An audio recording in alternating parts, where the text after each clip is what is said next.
দীর্ঘদিন ধরে বলিউডে অভিষেক বচ্চন ও ঐশ্বরিয়া রায় বচ্চনের দাম্পত্য সম্পর্ক নিয়ে নানা গুঞ্জন শোনা যাচ্ছিল।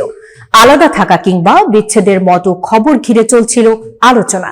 তবে নতুন বছরের শুরুতেই সেই সব জল্পনায় কার্যত ইতি টানলেন এই তারকা দম্পতি।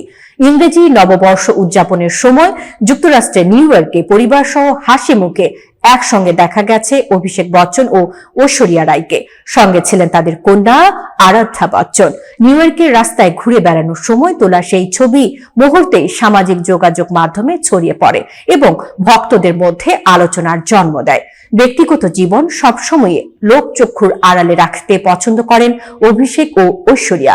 তাই নববর্ষ উদযাপনের কোনো ছবি তারা নিজেরা সামাজিক মাধ্যমে প্রকাশ করেননি। তবে নিউ ইয়র্কের একটি রেস্তোরাঁয় এক ভক্ত তাদের চিনে ফেললে সেই ভক্তের সঙ্গে তোলা হয় একটি সেলফি।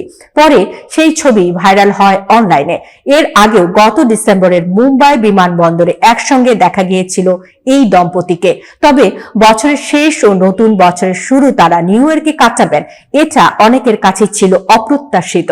সব মিলিয়ে নববর্ষের শুরুতেই পরিবার নিয়ে প্রকাশ্যে একসঙ্গে উপস্থিত হয়ে সম্পর্ক ভাঙনের গুঞ্জনকে ভিত্তিহীন বলেই প্রমাণ করলেন অভিষেক বচ্চন ও ঐশ্বরিয়া রায় বচ্চন।